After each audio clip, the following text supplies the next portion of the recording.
பொய் செய்திகள் அப்படின்னு ஏற்கனவே ஒரு செய்தியை நம்ம பார்த்தோம். இப்போ திரும்பவும் ஒரு பொய் செய்தியை பரப்பி மீடியாக்கள் மாட்டிகிட்டு இருக்கிறாங்க. இந்த பெரிய ஊடகங்கள் எல்லாம் பல பொய் செய்திகளை இந்த இஸ்ரேல் காசா யுத்தத்தில் பரப்பிக்கிட்டே இருக்கிறாங்க. என்ன தைரியத்தில்னா அதை நம்புறதுக்கு கோடிக்கணக்கான மக்கள் இருக்கிறாங்க.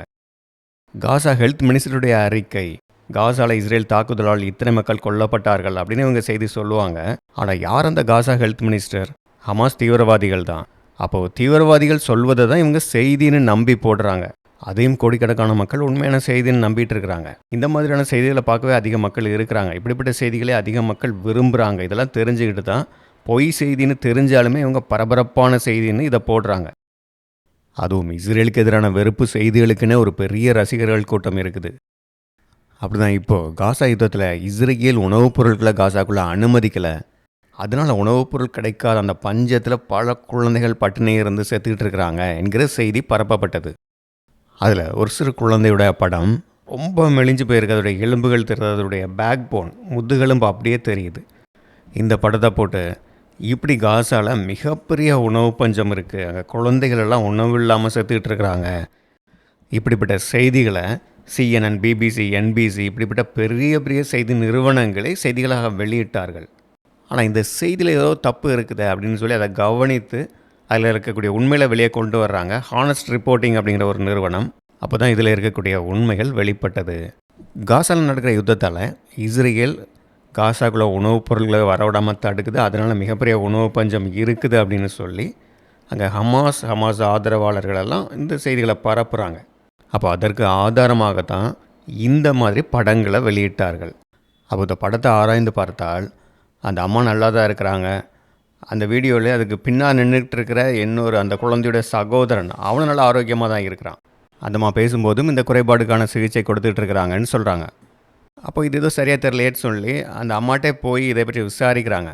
அப்போ தான் அந்த குழந்தை பிறக்கும்போதே ஒரு குறைபாடோடு பிறந்த குழந்தை அப்படிங்கிறது தெரிய வருது.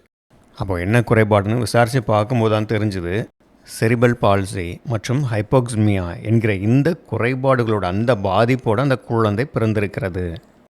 இது மூளை மற்றும் நரம்பு சம்பந்தமான குறைபாடு. மூளை தான் நம்முடைய உடல் முழுவதையும் இயக்குது. இந்த பாதிப்பினால் உடல் முழுவதும் இருக்கக்கூடிய நரம்புகளும் தசைகளும் பாதிக்கப்படுது.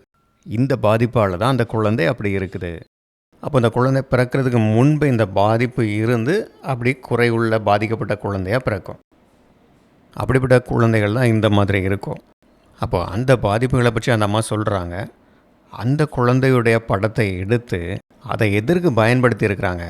இஸ்ரேல் உணவுப் பொருளை காசாக்குள்ளே அனுப்பல, அதனால் உணவு பஞ்சம் ஏற்பட்டு அதனால் சத்துக்குறைவால் அந்த குழந்தை இந்த அளவு பாதிக்கப்பட்டிருக்கு பாருங்கள் அப்படின்னு சொல்லி அப்படி மக்களுடைய உணர்வுகளை தூண்டி அப்படி ஒரு பரபரப்பான செய்தியை கொடுக்கறதுக்கு தான் அவங்க இதை செஞ்சுருக்கிறாங்க.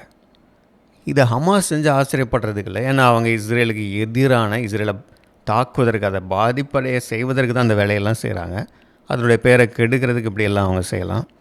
ஆனால் இந்த விஷயங்களை இந்த CNN, BBC, NBC நியூஸ் இதை போன்ற பல பெரிய பெரிய செய்தி நிறுவனங்களே செய்யுது. அப்படிங்கும்போது அப்போ இந்த செய்தி நிறுவனங்களும் ஹமாஸ் செய்கிற அதே வேலையை தான் செய்யுது. ஹமாஸ்க்காக வேலை செய்கிறாங்க அல்லது ஹமாஸுக்கு ஆதரவாக இருக்கக்கூடிய மக்கள் கூட்டம் தான் அதிகம். அப்போ அவங்களுடைய விருப்பத்துக்கு ஏற்ப இஸ்ரேலுக்கு எதிராக வெறுப்பை நம்ம பரப்பணுன்னா நமக்கு ஆதரவாக பெரிய ஒரு கூட்டம் இருக்கும். ஸோ இந்த மாதிரி எண்ணத்தில் இருக்கலாம். எப்படி பார்த்தாலும் அவங்க சுயநலத்துக்காக இதை செய்கிறாங்க. ஆக இப்போ இந்த பெரிய பெரிய செய்தி நிறுவனங்கள், ஐநா சபை எல்லாமே மக்களுடைய நம்பகத்தன்மையை இழந்து விட்டார்கள்.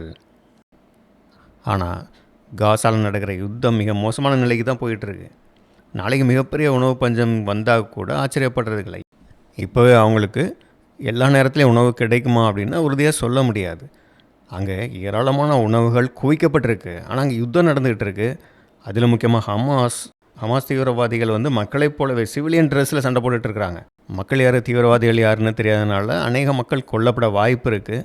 ஹமாஸ் எப்படிப்பட்ட யுத்த களத்தை அங்கே உருவாக்கி வைத்திருக்கிறதுனால ஏராளமான உணவுப் பொருட்களை இஸ்ரேலை அனுமதித்தும் அந்த உணவுப் பொருட்களை ஐநாவால் விநியோகம் பண்ண முடியல. அதனால் ஏராளமான உணவுப் பொருட்கள் அங்கே வீணாகி கொண்டு இருக்கிறது. இன்னும் அதிக அளவில் உணவுப் பொருட்களை தீவிரவாதிகள் திருடிட்டு போயிடுறாங்க. அப்போ அங்கே அந்த மக்கள் மேலே உண்மையாகவே அக்கறை இருந்தால் அங்கே அந்த யுத்தம் நிறுத்தப்படணும். அதுதான் ஒரே வழி. அங்கே யார் யுத்தத்தை நிறுத்த மாட்டோம் அப்படின்னு பிடிவாதமாக இருக்குன்னா ஹமாஸ் தீவிரவாத அமைப்பு தான். அப்போ ஹமாஸ் தீவிரவாத அமைப்பு, அவர்களுக்கு ஆதரவாக இருக்கக்கூடிய தேசங்கள், அவர்களுக்கு ஆதரவாக இருக்கக்கூடிய அமைப்புகள், மக்கள் இவங்க தான் காரணமாக இருக்கிறாங்க. ஹமாஸால் கடத்தப்பட்டிருக்கிற அந்த மக்கள் விடுவிக்கப்பட வேண்டும். அவங்கள விடுவிக்கிறதுக்காக தான் இஸ்ரேல் இந்த யுத்தமே பண்ணிகிட்ருக்கு. அவர்கள் பிடித்து வைக்கப்பட்ட நாட்கள், மாதங்கள் எல்லாம் வருஷங்கள் ஆயிடுச்சு. இப்போ உங்களுடைய வீட்டில் இருந்து உங்களுடைய மனைவி, மகள், மகனை எல்லாம் ஒரு பயங்கரவாத கும்பல் பிடிச்சிட்டு போயிட்டாங்க. இரவு முழுவதும் அந்த பயங்கரவாதிகளோட அந்த சுரங்கத்துக்குள்ளே இருக்கிறாங்க அப்படின்னா உங்களுக்கு எப்படி இருக்கும்? ஒரு நாள் அல்ல, வாரம் அல்ல, மாதம் அல்ல, ஒரு வருஷத்துக்கு மேலே 2 வருஷம் ஆக போகுது. அப்போ இப்படி உங்கள் குடும்பம் கடத்தப்பட்டா கண்டிப்பாக நீங்கள் அவங்கள விடுவிக்கணும்னு தான் நினைப்பீங்க இல்லையா? ஆனால் பாலஸ்தீன மக்கள் இவர்களை பற்றி கவலைப்படவே இல்லை. யூடியூப் சேனலுக்காக இந்த வெஸ்ட் பேங்கில் இருக்கிற பல பாலஸ்தீன அரபுகள்கிட்ட ஒருத்தர் பேட்டி எடுக்கிறாரு. இப்படி ஹமாஸ் கடத்தி வைத்திருக்கிறவர்களை விடுவிக்கணும்னு நீங்கள் விரும்புகிறீங்களா அப்படின்னு கேட்டால் எல்லாருமே இல்லை, நாங்கள் விரும்பலை, அவங்கள விடுவிக்கக்கூடாது அப்படின்னு தான் சொல்கிறாங்க. பாலஸ்தீன மற்றும் ஹமாஸ் ஆதரவாளர்கள் எல்லோரும் இஸ்ரேலர்கள் இப்படி கடத்தப்பட்டது, படுகொலை செய்யப்பட்டது, ரேப் பண்ணப்பட்டதெல்லாம் ஒரு குற்றமாகவே அவங்க நினைக்கல. இப்படி தான் பாலஸ்தீன ஆதரவாளர்கள் இருக்கிறாங்க. இஸ்ரேலுக்கு எதிரான வெறுப்புனால் அவங்க மனிதாபிமானத்தை இழந்து மிக கொடூரமானவங்களாக மாறிட்டாங்க. அதனால் இங்கே சமாதானம் வர வாய்ப்பே இல்லைன்னு தோணுது இல்லையா? ஹமாஸ் கடத்தப்பட்டவர்களை விடுவிக்கணும், அதுதான் யுத்த நிறுத்தத்துக்கும் காசா மக்களுக்கும் ஒரே தீர்வு அப்படிங்கிறது எல்லாருக்கும் தெரியும். ஹமாஸ் இந்த யுத்தத்தை ஆரம்பித்து அவர்களுக்கு சுரங்கங்கள் பாதுகாப்பாக வைத்துக்கொண்டு மக்களுக்கு இந்த பாதுகாப்பை கொடுக்காமல் இருந்ததும், சிவிலியன் ட்ரெஸ்ஸில் யுத்தம் பண்ணி அதனால் அதிக அளவு மக்கள் சாக காரணமாக இருக்கிறது, இது எல்லாமே அவர்களுடைய திட்டமாக இருக்குது. ஹமாஸ் பாலஸ்தீன ஆதரவாளர்களுடைய விருப்பமும் அதுவாக தான் இருக்குது. கடத்தப்பட்டவர்கள் விடுவிக்கப்படக்கூடாதுன்னு விரும்புகிறாங்க. அதனால் யுத்தம் தொடர்ந்து நடக்கணும், காசாவில் இன்னும் அதிக பாதிப்பு, இன்னும் அதிக மக்கள் சாகணும்னு விரும்புகிறாங்க.